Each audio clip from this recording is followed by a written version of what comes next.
취부득 사부득 들어보셨죠? 얻을 수 없는 가운데서 이렇게 얻을 뿐이네. 뭘 얘기를 한 거겠어요? 깨달음. 깨달음이라는 것이 가질 수도 없고 버릴 수도 없다. 진리. 가질 수도 없다. 가질 수도 없다는 것은 우리가 눈으로 보고자 해도 볼 수 없고 만질 수도 없고 들을 수도 없고 느낄 수도 없고 불가능해요. 그래서 가질 수도 없고 그 다음에 버릴 수도 없다. 요걸 버리면 우린 죽는 거예요. 요게 있기 때문에 보고 듣고 말하고 행동하고 이것이 있기 때문에 우리가 살아있는 거거든요. 그래서 이 진리라는 것은 가질 수도 없는 것이고 버릴 수도 없는 것이다.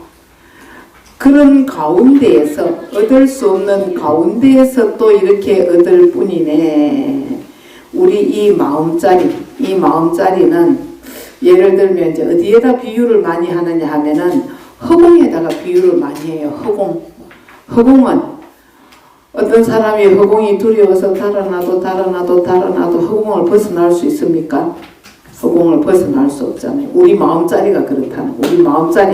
우리 마음자리는 아무리 마음을 벗어날 수가 있겠어요. 우리가 내 마음자리를 손오공이가 건두운을 타고 손오공이가 하늘에서 나쁜 짓만 하다가 천군들한테 붙잡혀가지고 이제 죽임을 당하게 됐는데 그 돌로 만든 원숭이가 돼갖고 아무리 해도 죽일 수가 없고 해칠 수가 없는 거예요.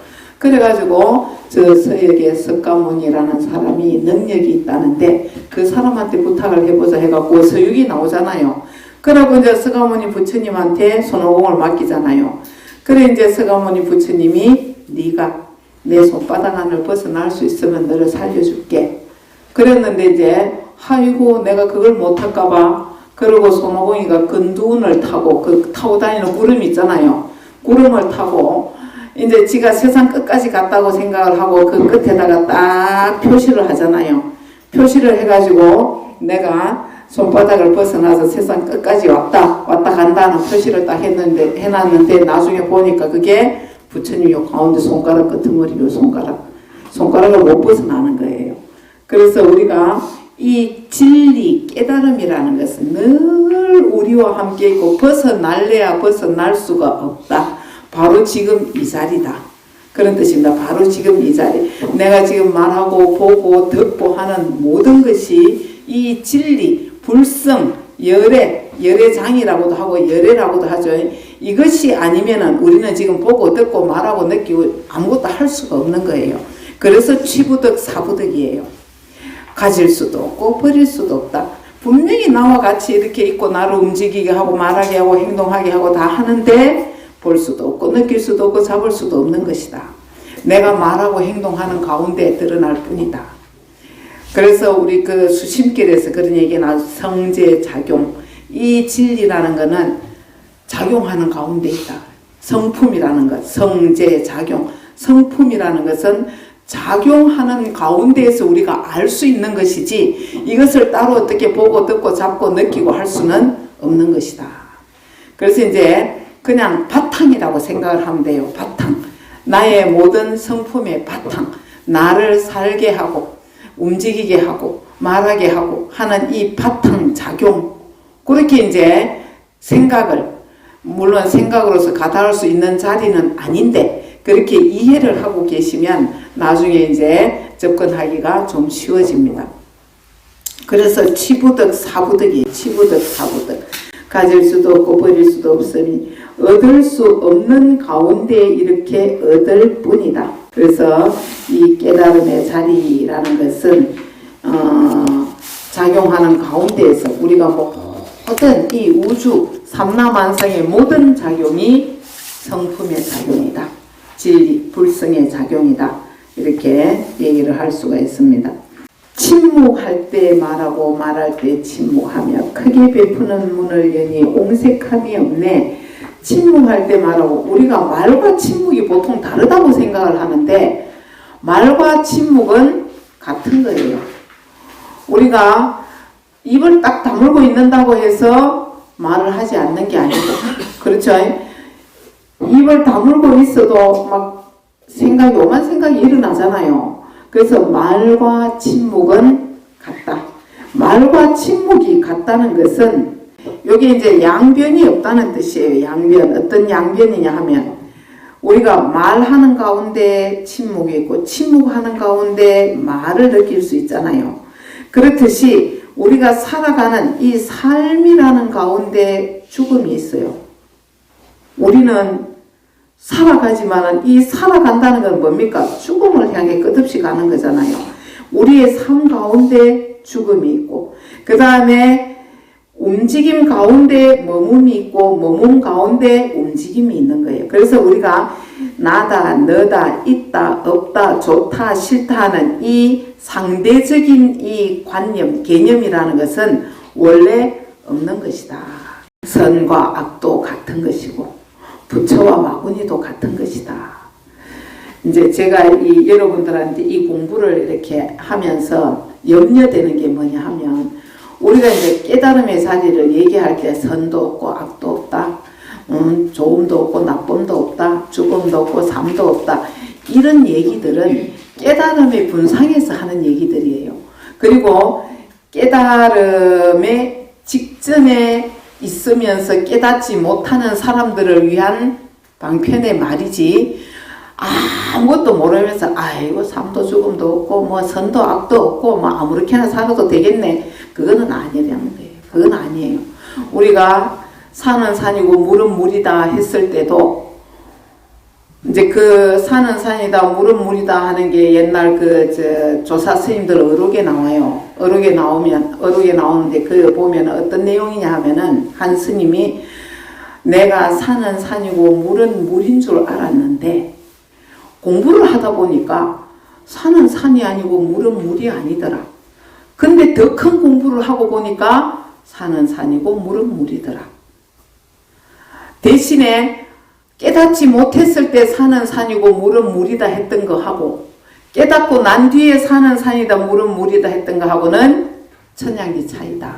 그래서 처음에는 우리가 산은 산이고 물은 물이잖아요. 근데 가만히 공의 개념을 두고 보면 우리가 공도리를 알고 보면 산이라는 거는 허상이네. 산은 가만히 보면 산은 없어요. 나무 있고 흙 있고 돌멩이 있고 산에 산짐승들 벌레 있고 그런 것들을 합쳐갖고 우리가 산이라 하잖아요. 산이라는 거 허상이에요. 물도 마찬가지예요. 물도 수소와 산소로 이루어져 있고 그 물이라는 것도 우리가 그냥 이름을 붙여갖고 개념화해서 이게 물이구나 할 뿐이지 공이에요. 공. 그래서 이 공돌이를 알고 보면은 산을 산이라 해도 물을 물이라 해도 산을 물이라 해도 물을 산이라 해도 아무 상관없다는 얘기예요. 그래서 자유자재함. 그런 우리가 얽매이지 않는 산에 얽매이고 물은 물이다 하면 물이 딱 그렇게 생겨야 되고 산이 딱 그렇게 생겨야 되고 하는 그런 얽매임이 없는 해탈 경계. 그래서 깨닫고 난 뒤에 말하는 성철 스님이 산은 산이다 물은 물이다 한 것은 깨달음 뒤에 한 그런 말씀인 거예요. 그거는 대자유 자재한 그런 경계에서 하신 말씀이에요. 그냥 우리가 보통 이래 산은 산이고 물은 물이다 이 분별심에서 나오는 그런 말이 아니다 하는 그런 얘기죠. 그래서 이 침묵할 때 말하고 말할 때 침묵하며 하는 말과 침묵이라는 것, 삶과 죽음이라는 것, 나다 너다 하는 것, 옳다 그름이다 하는 것, 이게 깨달음의 분상에서 진리의 차원에서 보면은 전부 분별에서 나온 것이고 다 똑같은 것이다. 침묵도 이 자리에서 나오는 것, 말도 이 자리에서 나오는 것, 삶도 여기, 죽음도 여기를 벗어날 수가 없는 거예요. 여기 이 자리, 본성 자리, 진리의 자리를 벗어나서는 있을 수 없다. 근데 여기서는 이제 누구를 가리키냐 하면 부처님이에요. 부처님. 침묵할 때 말하고 말할 때 침묵하며 크게 베푸는 문을 여니 옹색함이 없네. 부처님이 또는 옛날 깨달았던 조사 스님들이 선지식들이 그렇게 크게 베푸는 문을 열었다. 크게 베푸는 문. 제일 큰 보시가 법보시잖아요. 법보시. 그래서 가장 큰 시주는 부처님 당시에 망나니가 있었어요. 망나니가 뭡니까? 칼춤 추는 사람. 이제 사형장에서 사형수들 목 베는 사람이잖아요. 그래 이 사람이 55년을 망나니를 했어요. 인도 같은 데는 옛날에 뭡니까? 태어나자마자 계급이 정해지잖아요. 계급이 정해지니까 이 사람은 태어나니까 집안이 그런 집안이었고 대물림에서 그 직업을 가질 수밖에 없었던 거예요. 그래 이제 55년 동안 망나니를 하면서 많은 사람들이 죽어가는 걸 봤을 거 아니에요. 많은 사람들을 직접 죽이고 죽어가는 것을 보고 그래 이제 이 사람이 55년을 하다가 은퇴를 했어요. 은퇴를 하고 나서 가만히 생각하니까 자기가 너무 업이 많은 것 같은 거예요. 너무 죄가 많고 내가 그동안 죽인 사람만 해도 수도 없고 또 그 사람들이 막 죽어갈 때 막 몸부림치고 괴로워하고 막 하던 그런 그 모습들이 막 머릿속에서 떠나지를 않아가 너무 괴로운 거예요. 너무 괴로우면서 그렇게 하루 이틀 보내고 있었는데 어느 날 밖에 나갔다가 사리불 존자를 만나요. 부처님의 지혜 제일 사리불이죠. 사리불 존자를 만났는데 이 사리불 존자에게 이제 사리불 존자가 이제 부처님의 훌륭한 제자라는 걸 알고 사리불 존자가 또 이제 탁발을 나오고 사람들한테 설법을 하고 하는 그걸 보면서 나도 뭔가가 이 설법들을 인연을 지어야 되겠다 해가지고는 자기가 먹으려고 준비했던 쌀죽을 그 사리불 존자에게 공양을 올려요. 공양을 올리니까 사리불 존자가 이제 법문을 해주는 거죠. 옛날 부처님도 공양을 받으면 전부 법문을 해주고 이렇게 다니셨잖아요. 그래가지고 사리불 존자가 이렇게 법문을 했는데 그때 이제 뭔가 이렇게 좋은 얘기를 했겠죠. 했는데 이 사람이 자기 마음이 너무 복잡하니까 법문이 한 개도 마음에 안 들어와요. 그래서 이제 건성 듣고 있으니까 사리불 존자가 뭐라 하냐 하면은 왜 그렇게 집중을 못하느냐. 내가 지금 이렇게 법문을 하는데 왜 그렇게 집중을 못하느냐 하니까 이 사람이 이실직고를 해요. 사실은 내가 55년을 사람 죽이는 일을 했다. 망나니 노릇을 해가지고 내가 지금 너무 괴롭고 너무 이 마음이 안정이 안 되고 막 그 사람들이 그 괴로워하던 막 그런 모습들도 떠오르고 해갖고 마음이 진정이 되지 않습니다. 그렇게 얘기를 해요. 그래서 내가 이 죄책감이 너무 크다. 이 죄책감을 어떻게 해야 될지 모르겠습니다. 하니까 사리불 존자가 그러면 그 직업을 당신이 원해서 했습니까? 임금이 시켜서 했습니까? 그래요. 그러니까 물론 왕이 시켜서 했습니다. 그래요. 왕이 시켜서 했는데 당신이 무슨 죄가 있습니까? 그 한마디에 이 사람이 마음이 턱 놓이는 거예요. 맞네. 내가 원해서 내가 사람을 죽인 게 아니네. 나는 어쩔 수가 없었네. 생각을 하고 거기서 마음이 턱 놓이니까 그만 이렇게 아무 갈등이 없어지는 거예요. 그런데 사리불 존자한테 법문을 듣고 너무 기분이 좋아갖고 막 집으로 돌아오는 길에 큰 소한테 떠받쳐갖고 죽어요. 도솔천에 환생을 해요.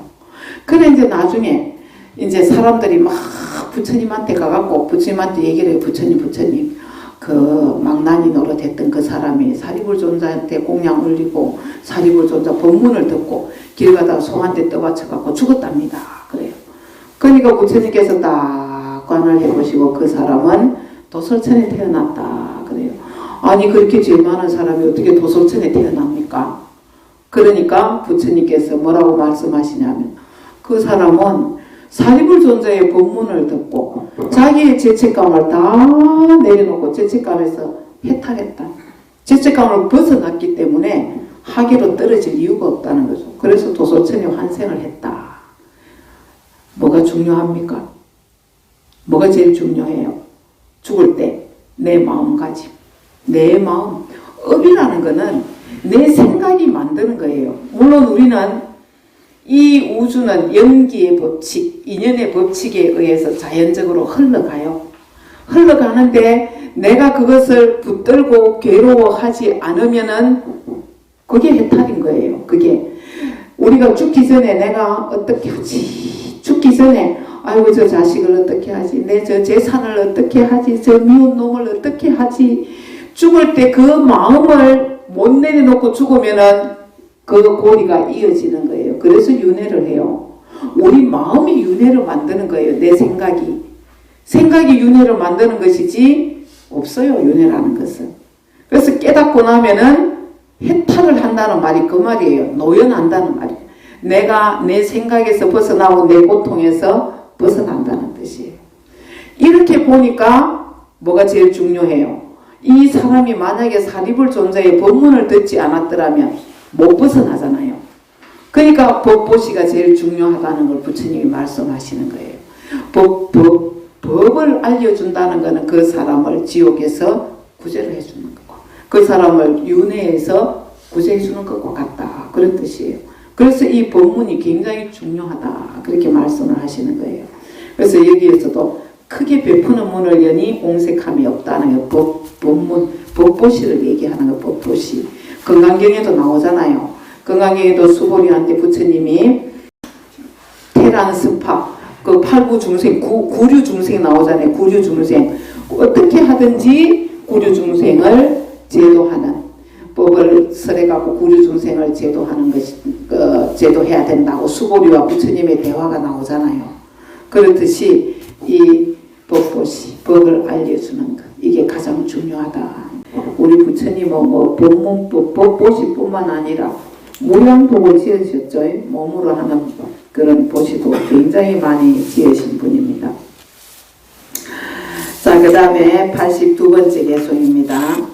누가 나에게 무슨 종을 아느냐고 물으면 큰 지혜의 힘이라고 말해주겠네. 무슨 종? 너는 도대체 무슨 공부를 했길래, 뭘 깨달았길래, 뭘 알기에 그렇게 잘난 척을 하고 그렇게 당당하냐 이제 이렇게 물으면 내가 알고 있는 거는 마하반야력이다. 그 한문으로 그렇죠. 마하반야의 힘이다. 깨달음의 힘이다. 그런 뜻이에요. 마하 큰, 반야 지혜, 력, 힘. 큰 지혜의 힘이라고 말해주겠네. 큰 지혜를 깨달았다. 불교는 깨달음의 종교예요. 깨달음의 종교. 자, 큰 지혜, 큰 지혜. 큰 지혜라는 게 뭐겠어요? 반야는 해석을 하면 뭡니까? 반야가 해석하면 지혜고, 지혜는 우리 반야신경에서 뭐라고 나와요? 지혜는 공이 지혜잖아요. 그래서 이제 우리가 내가 없는 걸 무하고 공이라 하잖아요. 그쵸? 무하고 공. 무하고 공이면은 다 해결돼요. 우리가 그 바둑을 둘 때, 바둑을 두는 사람은 수를 잘 놓쳐요. 바둑을 직접 두는 사람은. 근데 옆에서 훈수를 하는 사람은 수가 다 보이잖아요. 훈수를 하는 사람은 고수예요. 근데 이제 그게 왜냐? 내가 빠져있기 때문에 그래요. 내가 들어가면 실수를 할 수 있는데 내가 빠지니까 다 보이는 거예요. 내가 빠지니까. 우리가 살아가는 데 있어서도 나라는 이 아상이 빠지면 다 해결돼요. 내가 빠지면 나라는 아상, 모하고 모상이고 요걸 삼법인 진리라 그러잖아요. 그래서 우리가 뭐 깨달았다고 해가지고 이렇게 뭐 사람의 감정도 없고 아무것도 없고 그냥 이 멍한 거, 그냥 고요하기만 한 거, 그것이 아니고 더 기뻐하고 더 슬퍼하고 더 분노하고 하지만은 끝까지 가지 않는다. 내가 나 자신을 괴로움에 빠뜨리지 않는다는 거예요. 내가 상하지 않는다는 거예요. 이 깨달음의 자리라는 것은 이 자리를 알고 보면 남보다 더 슬프고 더 절망하고 더 분노하고 해도 내가 상하는 일이 없어요. 그래서 인생이 가벼워진다니. 가벼워져요. 나라는 존재를 객관화시켜갖고 그렇게 본다면은 어떤 일이 일어나도 그냥 일어났네 하고 그냥 강 건너 불구경하듯이 이렇게 볼 수 있으면은 인생이 훨씬 가벼워지고 덜 심각해지고 인생이 훨씬 즐거울 수 있다. 그래서 이제 깨달은 분들은 그냥 한 생을 소풍 나왔다 생각하고 놀고 가면 된다 그래요. 즐겁게 놀고 가면 된다. 재밌게. 왜냐? 이 살다가 보면은 결국에는 아무것도 없어요. 우리는 이러다가 어느 날 그냥 눈을 감으면 끝이에요. 인생이 뭐가 남겠어요? 아무것도 없어요. 인생이라는 것이. 그래서 어느 날 갑자기 아이고 배야 하고 병원 가가지고 그냥 나도 모르게 이렇게 혼수 상태에 빠져갖고 그대로 가요. 그대로 가면 끝이에요. 뭐가 있겠어요? 아무것도. 인생은 꿈이에요. 꿈. 한바탕 꿈이에요. 꿈을 꾸면은 꿈속에서는 막 진짜 막 다 진짜 같잖아요. 꿈속에서는 사람을 만나도 차 사고가 나도 밥을 먹어도 얘기를 하고 냄새도 막 꿈속에서 다 막 실제잖아요. 실제. 꿈속에서 실제처럼 살아 눈을 딱 뜨면 없잖아요. 그게 우리 인생이다. 그게 우리 인생이에요. 그래서 순간순간 최선을 다하고 지금 이 순간에 내 존재를 최대한 누리면서 사는 그게 제일 현명한 것이다. 그냥 뭐 아둥바둥 살 것도 없고 재나 놀 것도 없고 그냥 최선을 다해서 이 순간을 최대치로 그렇게 살면 그게 가장 잘 사는 겁니다. 그래서 누가 나에게 무슨 종을 아느냐고 물으면 큰 지혜의 힘, 공을 얘기해. 공무아. 나는 그걸 깨달아서 그것을 깨달아서 이렇게 당당하게 산다. 마하반야의 힘이다. 마하반야라는 것은 내 안에 이렇게 함축되어 있는 무궁무진한 힘이에요. 지혜. 내 안에 함축되어 있는 무궁무진한 그런 힘. 그것을 우리가 지혜라 그러고 공이라 그러고 그렇게 얘기를 합니다. 그래서 이 작은 내가 없어지면은 나는 전체예요. 이 지금 나라고 하는 이 몸과 마음이 나라고 하는 요 개념이 없어지면 나는 우주 전체가 나예요. 전체가 나이기 때문에 이 작은 데 이렇게 갇혀 있지 않다는 얘기죠. 그래서 뭐든지 가능하게 되는